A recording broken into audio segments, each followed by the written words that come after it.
Hello students, आप सबका स्वागत है मेरे यूट्यूब चैनल पर जिसका नाम है यूवी लर्न।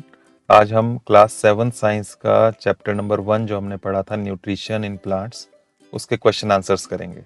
लेकिन क्वेश्चन आंसर्स करने से पहले अगर आपको चैप्टर अच्छे से समझ में आ जाए तो क्वेश्चन आंसर्स करना ईजी हो जाता है। आपको बहुत से क्वेश्चंस अंडरस्टैंड हो जाते हैं, उनको लर्न नहीं करना पड़ता। तो उसके लिए अगर आपने वो वीडियो नहीं देखी है जिसमें मैंने आपको ये चैप्टर समझाया था, तो यहाँ कॉर्नर में आई बटन है, इस पर आप क्लिक करके इस वीडियो को देख सकते हैं। तो चलिए अभी क्वेश्चन आंसर स्टार्ट करते हैं। यहाँ फर्स्ट क्वेश्चन है, why do organisms take food? Organisms जितने भी हैं वो फूड क्यों लेते हैं?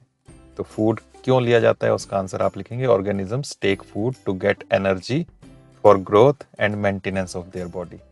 तो बहुत छोटे छोटे आंसर्स हैं यहाँ पर, जितना छोटे से छोटा हो सकता है उतना मैंने यहाँ कराने की कोशिश की है। इसको आपने इस तरह से समझना है यहाँ पर कि ऑर्गेनिजम्स क्यों लेते हैं खाना, 3 चीज़ों के लिए। टू गेट एनर्जी, ऊर्जा लेने के लिए, एनर्जी लेने के लिए। फॉर ग्रोथ, अपनी ग्रोथ के लिए, बढ़ने के लिए। And maintenance of their body, अपनी बॉडी को मेंटेन करने के लिए, उसमें जो भी प्रॉब्लम्स आती हैं उसको ठीक करने के लिए। तो इस तरह से ये फर्स्ट क्वेश्चन का आंसर बनेगा। सेकंड क्वेश्चन है, distinguish between a parasite and a saprotroph. Parasite और सेप्रोट्रॉफ, इनमें क्या डिफरेंसेस हैं वो आपको बताना है। तो आप इसका आंसर जब लिखेंगे इसके लिए आप टेबल बनाएंगे इस तरह से, एक साइड आप पैरासाइट लेंगे, दूसरी साइड सेप्रोट्रॉफ। तो इनमें डिफरेंस क्या है? फर्स्ट आ गया पैरासाइट में, these organisms derive nutrition from other host organisms. तो ये दूसरी ऑर्गेनिजम्स के ऊपर रहते हैं जिन्हें हम होस्ट कहते हैं, और उनसे ही न्यूट्रिशंस लेते हैं। सेप्रोट्रॉफ्स, these organisms derive nutrition from dead and decaying organisms। ये मरी हुई जो ऑर्गेनिजम्स होते हैं, जो भी डेड हो गया, वहां से न्यूट्रिशंस लेते हैं, उनको खाते हैं। तो दोनों में शुरू के पार्ट्स देखो, these organisms derive nutrition from, इतना दोनों में ही सेम ही है। कहाँ से लेती है न्यूट्रिशन वो आपको लर्न करना है बस, फ्रॉम अदर होस्ट ऑर्गेनिजम्स, और दूसरी साइड है from dead and decaying organisms. इसके बाद आपको इसके एग्जाम्पल्स देने हैं। तो पैरासाइट में आप एग्जाम्पल लिखेंगे कस्क्यूटा। कस्क्यूटा जो है ये अमरबेल भी बोलते हैं इसको हिंदी में, तो ये इसका एग्जाम्पल हो गया पैरासाइट का। और सेप्रोट्रॉफ में आ जाएगा मशरूम, मशरूम सेप्रोट्रॉफ है। तो ये क्वेश्चन नंबर 2 का आंसर बन जाएगा। उसके बाद क्वेश्चन नंबर 3 है, how would you test the presence of starch in leaves? Leaves में स्टार्च होता है, जो फोटोसिंथेसिस का प्रोसेस होता है उसमें अपना फूड जो बनाते हैं वो स्टार्च बनता है उनके लीव्स में। तो हम कैसे पहचाने कि स्टार्च बना है लीव्स में कि नहीं? तो उसके लिए टेस्ट होता है एक, तो वो टेस्ट हमें यहाँ पर देना है। तो आंसर होगा, put some drops of iodine solution on a leaf. एक पत्ती लें हम, उसमें आयोडीन सॉल्यूशन अगर डालें तो उसका कलर चेंज हो जाता है। आयोडीन सॉल्यूशन जो है वो रेडिश ब्राउन से कलर का होता है। जब हम उस पर उसको इस लीफ के ऊपर डालते हैं तो उसका कलर ब्लू ब्लैक हो जाता है, तो डार्क हो जाएगा उसका ब्लू ब्लैक सा। तो ये ब्लू ब्लैक कलर क्यों हो जाता है? क्योंकि ये स्टार्च के साथ रिएक्ट करता है ये आयोडीन सॉल्यूशन। तो आयोडीन सॉल्यूशन की कुछ ड्रॉप्स हमने किसी लीफ के ऊपर, पत्ती के ऊपर डाली, कलर चेंज हो गया, और ये जो कलर चेंज हुआ इससे हमें प्रेजेंस शो होती है स्टार्च की। तो हम इस तरह से लिखेंगे, put some drops of iodine solution on a leaf which turn its colour to blue black. This blue black colour shows the presence of starch in leaves. तो लास्ट लाइन जो है पूरी क्वेश्चन में से ये, presence of starch in leaves. Question number 4 है, give a brief description of the process of synthesis of food in green plants. तो green plants food कैसे बनाते हैं अपना, उसका प्रोसेस हमें ब्रीफली यहाँ डिस्क्राइब करना है। तो इसका आंसर आप इस तरह से करेंगे, the chlorophyll containing plant cells of leaves synthesize carbohydrates using carbon dioxide and water in the presence of sunlight. This process is called photosynthesis। तो क्या हम कह रहे हैं यहाँ पर कि प्लांट की जो लीव्स हैं, पत्तियां, उनकी सेल्स में क्लोरोफिल होता है। क्लोरोफिल की वजह से पत्तियां जो है अपना फूड बनाती हैं, कार्बोहाइड्रेट्स बनाती हैं। किससे बनाती हैं? Using carbon dioxide and water. Carbon dioxide लेती हैं एयर में से और वाटर सॉइल में से। और ये बनता कब है? In the presence of sunlight, धूप में, सूरज की रोशनी में। This process is called photosynthesis, और इसे हम फोटोसिंथेसिस कहते हैं। तो इस तरह से ये आंसर बनेगा आपका इसका। क्वेश्चन नंबर 5 है, show with the help of a sketch that plants are the ultimate source of food. Plants जो हैं ये फूड के अल्टीमेट सोर्स हैं। सारा का सारा फूड, चाहे कोई भी एनिमल हो जो भी खाता है, वो सभी प्लांट्स से आता है। तो इसे हम कैसे शो करेंगे? इसके लिए हमें स्केच यहाँ पर बनाना है। तो हम यहाँ पर आंसर में इस तरह से देंगे, all living beings depend on plants for food directly और indirectly as shown in the following sketches. तो नीचे 2 स्केचेस यहाँ पर मैं दे रहा हूँ, दोनों में हम ये देखेंगे कि सारा का सारा फूड जो है वो प्लांट से ही मिलता है, चाहे डायरेक्टली चाहे इनडायरेक्टली। कैसे? जैसे प्लांट्स है, प्लांट्स को ईट करते हैं डियर, डियर को फिर खाता है लायन। तो लायन ने डायरेक्ट प्लांट्स नहीं खाए, लेकिन प्लांट्स हैं तभी प्लांट्स को खा के डियर जिंदा रहता है, डियर को फिर लायन खाता है। तो सारा का सारा एनर्जी का सोर्स जो है मेन वो प्लांट्स ही हैं, प्लांट्स से ही लायन तक एनर्जी पहुंच रही है, फूड पहुंच रहा है। इसी का एक और एग्जांपल ले सकते हैं, ग्रास, घास हमारी ये भी प्लांट्स होती हैं, इसको खाते हैं इंसेक्ट्स, इंसेक्ट्स को खाता है फ्रॉग, फ्रॉग को खाता है स्नेक, और स्नेक को खाता है ईगल। तो इस तरह से ईगल तक पूरा ये प्रोसेस में वो एनर्जी जो पहुंची वो ग्रास से, प्लांट से ही पहुंची। तो इसलिए हम कहते हैं कि plants are the ultimate source of food. Next question है फिल इन द ब्लैंक्स। इसमें फर्स्ट पार्ट है green plants are called dash since they synthesise their own food. Green plants अपना फूड खुद बनाते हैं, तो इसलिए उन्हें हम क्या कहते हैं? तो उसे हम कहते हैं ऑटोट्रॉफ्स। जो भी अपना फूड खुद बनाते हैं, इस तरह के जितने भी प्लांट्स हैं उन्हें हम ऑटोट्रॉफ्स कहते हैं। बी है the food synthesised by plants in stored as dash. तो फूड जो भी अपना प्लांट्स बनाते हैं वो किस फॉर्म में स्टोर होता है? तो उसे हम स्टार्च कहते हैं। तो वो स्टार्च बनता है, स्टार्च की फॉर्म में स्टोर करते हैं। See in photosynthesis solar energy is absorb by the pigment called dash. Pigment means colour. तो कलर के लिए जो उसमें मटेरियल होता है उसे हम क्या कहते हैं जो फोटोसिंथेसिस के काम आता है? तो वो है क्लोरोफिल।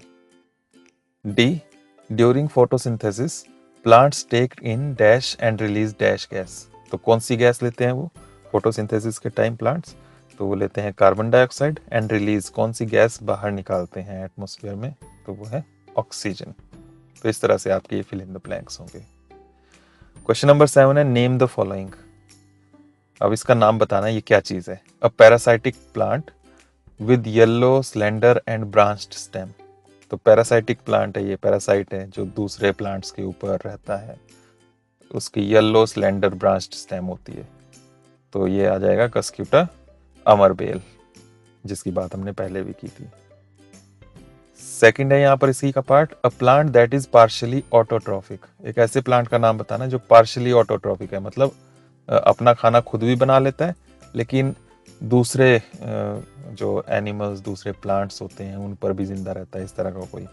तो इसका एग्जाम्पल हो जाएगा पिचर प्लांट, जिसकी हमने बात की थी पिछली वीडियो में। पिचर प्लांट ऐसा प्लांट होता है जो जिसमें ग्रीन लीव्स भी होती हैं, तो वो अपना फूड फोटोसिंथेसिस से बनाता है, और साथ में इसमें एक जग की तरह शेप होती है इसकी लीव्स में, और उसमें ये छोटे छोटे इंसेक्ट्स को कैच करता है और उनको भी एज अ फूड ये लेता है। तो इस तरह से आप इसका आंसर बनाएंगे। इसका थर्ड पार्ट है the pores through which leaves exchange gases. तो पत्तियों में गैसेस का जो एक्सचेंज होता है, कार्बन डाइऑक्साइड, ऑक्सीजन, ये एक्सचेंज होता है, वो छोटे छोटे छेद से होता है, पोर्स से होता है। तो उन्हें क्या कहते हैं हम? तो उनका नाम आ जाएगा स्टोमेटा। उसके बाद क्वेश्चन नंबर 8 है टिक द करेक्ट आंसर। तो यहाँ मल्टी चॉइस क्वेश्चन है ये पार्ट है। Cuscuta is an example of, किसका एग्जाम्पल है ये? यहाँ पर आपको 4 ऑप्शंस दिए हुए हैं, ऑटोट्रॉफ, पैरासाइट, सेप्टोट्रॉफ या होस्ट। तो हमने अभी पीछे भी बात की कस्क्यूटा की, अमरबेल की, ये एक पैरासाइट होता है, दूसरों के ऊपर, दूसरों के सहारे ये जिंदा रहता है। तो यहाँ पर आ जाएगा इसका आंसर सेकंड, पैरासाइट। बी है यहाँ पर the plant which traps and feeds on insects is. एक ऐसा प्लांट जो इंसेक्ट्स को ट्रैप करता है और उन पर फीड करता है, तो इंसेक्ट्स को पकड़ के उनको खाता है एक तरीके से, जिसकी बात हमने अभी पीछे भी की। तो इनमें से कौन सा है वो? Cuscuta, China rose, pitcher plant या रोज? तो इसका राइट आंसर है थर्ड, पिचर प्लांट। यही आप इसमें राइट डाउन करेंगे। क्वेश्चन नंबर 9 है match the items given in column 1 with those in column 2। तो यहाँ 2 कॉलम से उनको मैच करना है। कॉलम 1 में हमारे पास ये आइटम्स हैं, chlorophyll, nitrogen, Cuscuta, animals, insects. Column 2 में है rhizobium, heterotrophs, pitcher plant, leaf, parasite. तो फर्स्ट जो क्लोरोफिल था इसको आप किससे मैच करेंगे? क्लोरोफिल लीव्स के अंदर होता है, पत्तियों के अंदर, तो इसको लीफ से मैच करेंगे।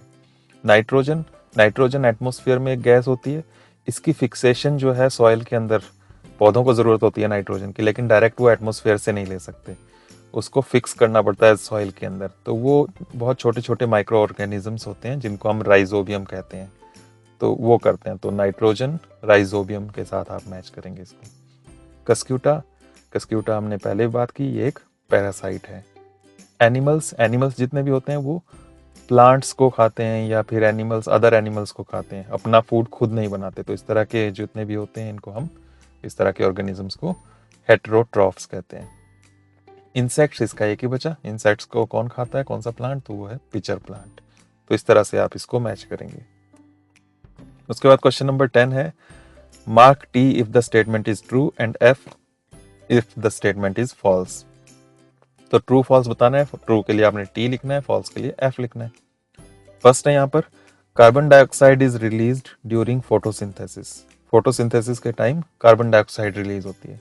तो हमने फोटोसिंथेसिस अभी पीछे भी पढ़ा कि कार्बन डाइऑक्साइड लेते हैं और ऑक्सीजन रिलीज करते हैं। तो यहाँ पर ये उल्टा लिखा हुआ है, तो इसलिए ये फॉल्स हो जाएगा, आप एफ लिख देंगे इसके सामने। सेकंड है, plants which synthesize their food are called saprotrophs. Plants जो अपना खाना खुद बनाते हैं उनको हम क्या कहते हैं, तो अभी हमने पीछे बात की थी, ऑटोट्रॉफ्स कहते हैं उनको। तो यहाँ भी ये रॉन्ग है, सेप्रोट्रॉफ्स दिया है, तो ये फॉल्स हो जाएगा, एफ आप लिखेंगे इसमें। थर्ड है, the product of photosynthesis is not a protein. Photosynthesis का प्रोडक्ट जो है वो प्रोटीन नहीं होता। हमने ये भी बात की पीछे कि स्टार्च बनता है, स्टार्च की फॉर्म में स्टोर करते हैं वो, तो प्रोटीन नहीं होता वो। तो ये इन्होंने ठीक लिखा है, ट्रू हो गया ये, तो यहाँ पर आप टी लिख देंगे। फोर्थ है, solar energy is converted into chemical energy during photosynthesis. Photosynthesis के time solar energy chemical energy में कन्वर्ट होती है। तो वही करते हैं प्लांट्स फोटोसिंथेसिस के टाइम, सोलर एनर्जी लेते हैं सनलाइट और उससे केमिकली चेंज करते हैं कार्बन डाइऑक्साइड और वाटर को, और उससे उनका फूड बनता है स्टार्च। तो ये ट्रू हो गया। तो सोलर एनर्जी से केमिकल एनर्जी में कन्वर्जन हो रहा है यहाँ पर, तो यहाँ पर आप टी लिख देंगे। उसके बाद क्वेश्चन नंबर 11 है, choose the correct option from the following. यहाँ भी मल्टी चॉइस क्वेश्चन है। Which part of the plant takes in carbon dioxide from the air for photosynthesis. तो फोटोसिंथेसिस के लिए कार्बन डाइऑक्साइड जो लेता है वो कौन सा पार्ट लेता है, root hair, stomata, leaf veins या पेटल्स। रूट हेयर्स यानी कि जड़ें, स्टोमेटा छोटे छोटे छेद जो है पत्तियों में, लीफ वेन्स पत्तियों में जो आप देखते हैं लाइंस लाइंस होती हैं उसकी, वो वेन्स होती हैं वहां से, या पेटल्स जो फूल होता है उसकी पंखुड़ियाँ। तो हमने बात की है इसकी भी, कार्बन डाइऑक्साइड और ऑक्सीजन का जो एक्सचेंज है वो छोटे छोटे छेदों से होता है जिन्हें हम स्टोमेटा कहते हैं। तो इसका आंसर हो जाएगा सेकंड, स्टोमेटा। उसके बाद क्वेश्चन नंबर 12 है, choose the correct option from the following. फिर से वही, आपको यहाँ 4 ऑप्शंस हैं, उनमें से करेक्ट आंसर चूज करना है। Plants take carbon dioxide from the atmosphere mainly through their. तो कार्बन डाइऑक्साइड कहाँ से लेते हैं वो, तो पीछे भी था यही स्टोमेटा, लेकिन यहाँ पर स्टोमेटा ऑप्शन में नहीं है। तो स्टोमेटा किस में होते हैं, लीव्स में, तो यहाँ लीव्स आ जाएगा, पत्तियां। तो आप इसका आंसर दे देंगे फोर्थ, लीव्स। तो यहाँ ये चैप्टर खत्म होता है। अगर आपको वीडियो अच्छी लगी हो तो लाइक और शेयर करें, साथ ही मेरे चैनल को सब्सक्राइब करें, और नेक्स्ट वीडियो में हम नेक्स्ट चैप्टर की बात करेंगे। Thank you.